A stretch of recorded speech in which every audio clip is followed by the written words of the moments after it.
Ujian hati Tenangkan. Bunda. Ada yang mau tanya? Boleh? Banyak yang mau nanya ya, boleh mbaknya yang pakai cadar? Assalamualaikum warahmatullahi wabarakatuh. Waalaikumsalam warahmatullahi wabarakatuh. Saya ingin bercerita tentang kehidupan saya sebelumnya. Saya anak perempuan yang dikecewakan oleh ayahnya. Saya juga gagal dalam pernikahan, 2 kali gagal. Pernikahan pertama saya, usia saya di 21 tahun, waktu itu saya mengalami 4 kali keguguran. Dan masalah lainnya akhirnya saya dan mantan suami memutuskan untuk berpisah secara baik-baik waktu itu. Usia di 24 tahun,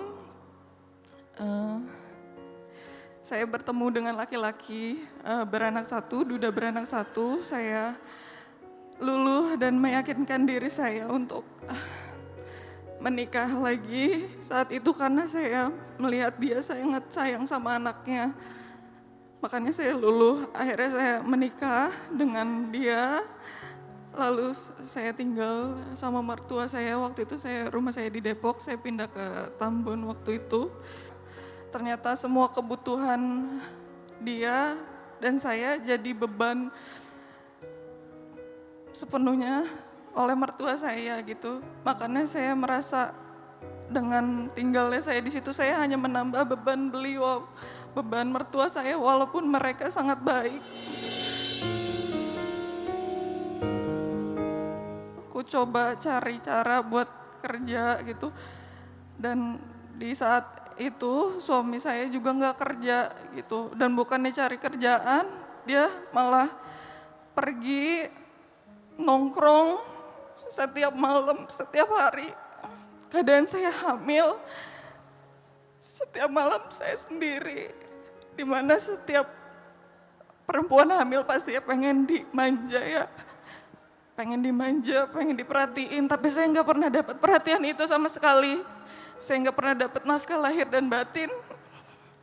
Saya coba nguatin diri saya kalau itu karena keputusan saya sendiri.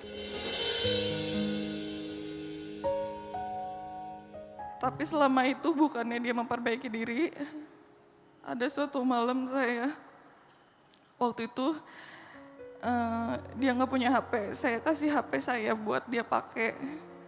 Terus dia nongkrong, saya di rumah pakai tab, saya coba buat buka tabnya. Di situ ada notifikasi dia DM-an sama perempuan.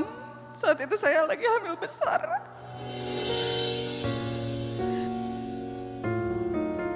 Saya lihat live chatnya mereka berdua, saya cuma diam aja. Itu mengarah ke penyimpangannya dengan wanita yang gak dikasih nafkah batin, tapi laki-lakinya malah keluar dengan cari kesenangan di perempuan lain. Apa saya sebagai perempuan tidak merasa kalau diri saya ini kurang atau saya jelek? Itu saat saya hamil saya merasa insecure banget gitu. Saya menyalahkan diri saya sendiri.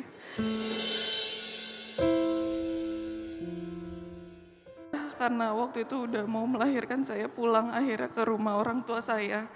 Saya pulang, waktu itu juga nggak diantar ya Pak Ustadz, saya naik kereta sendiri. Pas sampai rumah ketuban saya pecah, campur.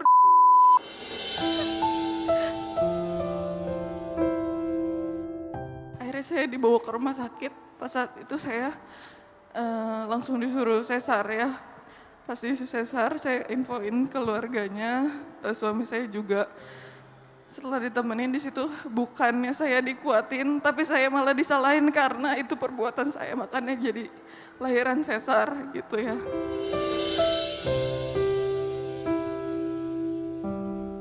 Terus suami saya telepon, dia dapat kerjaan. Dia bilang dia dapat kerjaan di luar kota.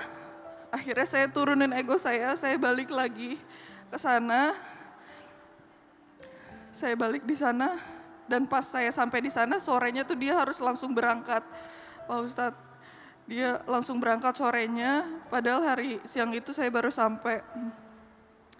Setelah itu kita LDR selama berbulan-bulan, saya yang jadi ibu baru, saya coba belajar semuanya sendiri, ngurusin anak bayi saya sama anak sambung saya yang pertama. 1-2 bulan bekerja saya nggak pernah dikasih uang gajian dia, maksudnya saya nggak tahu uang gajian dia kemana-mana, malah saya dengar mertua saya itu sering kirimin dia uang buat dia makan. Ya karena saya nggak punya rumah lagi, saya pulang ke rumah orang tua saya, Pak Ustadz. Rumah tangga orang tua saya juga hancur, Pak Ustadz. Dan saya kaget, saya dengar sendiri dari mulut papa saya, dia cari kesenangan di luar itu atau dia nggak betah di rumah itu karena saya ada di situ gitu. Karena saya dan anak saya ada di situ gitu. Rumahnya kan emang nggak besar ya Pak Ustadz. Mungkin karena itu dia menikah lagi sama perempuan lain. Yang saya mau tanyakan Pak Ustadz, pertama saya memilih keluar rumah dan pergi meninggalkan suami saya. Sedangkan ibu saya akhirnya memilih memaafkan ayah saya. Hati saya tidak sebesar hati beliau.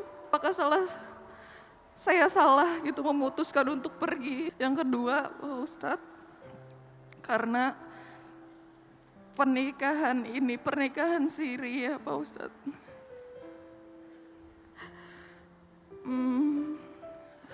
Saya belum kepikiran, tapi apakah mungkin suatu saat jika menikah lagi,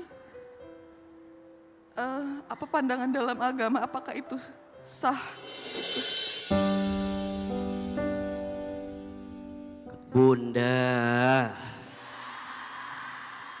pertama, tidak ada rumah tangga yang sempurna. Pasti yang namanya rumah tangga akan dihadapkan dengan masalah.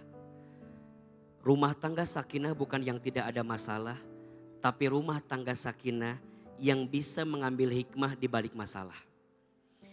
Jika pasangan kita pernah berbuat salah, 2 sikapnya. 1, memaafkannya. 2, melepaskannya. Pertama, jika masih ada kebaikan yang bisa bertumbuh. Dan jika dia mau bertobat, memperbaiki diri, jadi lebih baik, maka memaafkan menjadi opsi yang paling baik untuk dihadirkan. Tetapi jika ternyata sudah tidak ada lagi kebaikan dan yang bersangkutan tidak mau memperbaiki dirinya untuk menjadi lebih baik, maka kadang hati harus ikhlas melepas, bukan karena hati tak bisa bersabar, tapi hati butuh menemukan kebaikan dan kebahagiaan setelah hati disakiti berkali-kali. Maka jika ibumu mampu memaafkan ayahmu karena barangkali ayahmu masih mau berbuat baik, masih mau memperbaiki diri dan masih ada kebaikan, maka beliau memaafkan. Tapi jika Mbak ngerasa yang kemarin tak ada kebaikan lagi, maka pilihan Mbak untuk pergi dan meninggalkan adalah pilihan terbaik. Sampai hati ini menemukan kebaikan dan kebahagiaan yang lain. Yang kedua, tentang pernikahan siri. Inilah resiko dan salah satu konsekuensi kenapa kita harus berhati-hati dengan pernikahan siri. Pernikahan secara sembunyi-sembunyi, mohon maaf, tak tercatat dalam kantor urusan agama. Apa ujungnya? Kalau ada masalah, susah dibuktikan. Maka bagaimana caranya? Ini pesan untuk semua perempuan. Kalau bisa dinikahi resmi, kenapa harus siri? Dan ingat, jangan mudah menyerahkan hati kepada laki-laki yang belum tentu mencintai kita dengan ketulusan hati. Mbak, semua sudah terjadi. Kalau Mbak mau melalui prosesnya, berarti ada 3 langkahnya. Pertama, Mbak bawa keterangan ini kepada kantor urusan agama, sampaikan isbat nikah. Isbat nikah itu menyampaikan bahwa aku pernah menikah dengan dia. Setelah itu, Mbak sampaikan gugatan cerai untuk dia, kan mau berpisah. Setelah itu, setelah diisbat nikahnya, setelah diajukan gugatannya, baru kemudian nanti diputuskan dalam catatannya. Maka nanti akan keluar hasilnya bahwa Mbak pernah menikah dengan si fulan dan sekarang kondisinya sudah berpisah dengan si fulan. Maka nanti Mbak bisa menikah dengan yang lain. Pertanyaannya, si laki-laki yang barusan sudah melepaskan atau tidak? Itu persoalan. Yang kedua, ingat ya, jangan terlalu cepat membuka hati dengan orang baru sebelum kita berdamai dengan masa lalu. Pelajaran kemarin, Mbak mohon maaf, di pernikahan pertama gagal. Kemudian pernikahan kedua ketemu dengan seorang duda yang kelihatannya baik tapi ternyata nggak baik. Maka ke depan belajar memilah, belajar memilih. Ingat ya, bahagia itu bukan karena punya pasangan atau tidak punya pasangan. Setuju? Kadang boleh jadi kita memilih sendiri itu lebih baik. Kalau kemudian kita bisa melangkah dalam kebaikan. Mudah-mudahan Allah jaga hatimu. Coba nanti diamalkan doanya Nabi Yunus alaihi salam.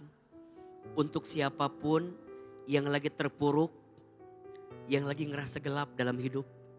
Coba dibaca dan diamalkan doanya Nabi Yunus alaihi salam. Bismillahirrahmanirrahim. La ilaha illa anta.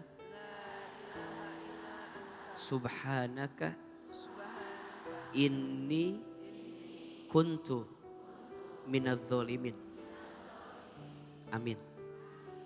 Baca setiap selesai sholat, dawamkan. Untuk siapapun yang lagi terpuruk, lagi gelap, coba semoga Allah tunjukkan cahaya di balik luka yang pernah ada di hati kita. Amin ya Rabbal alamin.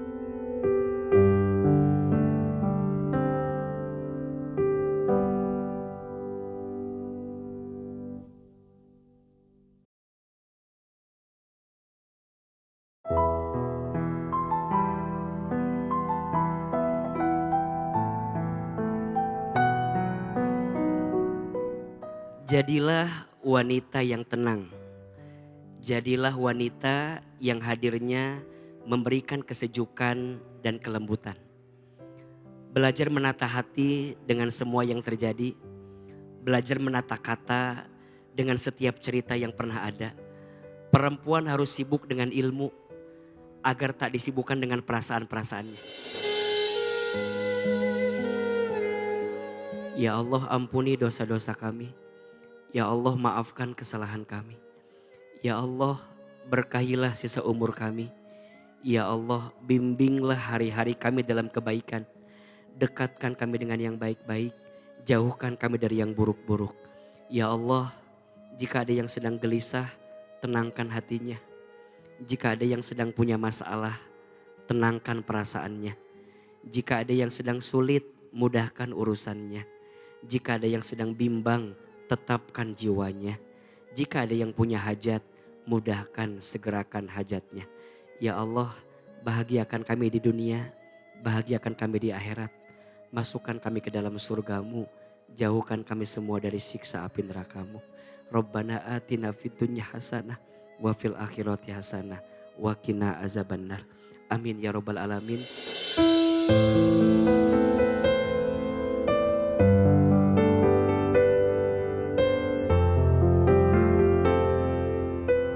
Jika seorang wanita menjaga sholatnya, puasanya, kehormatannya, dan taat kepada suaminya dalam kebaikan, maka dikatakan kepadanya, masuklah ke surga dari pintu mana saja yang engkau kehendaki.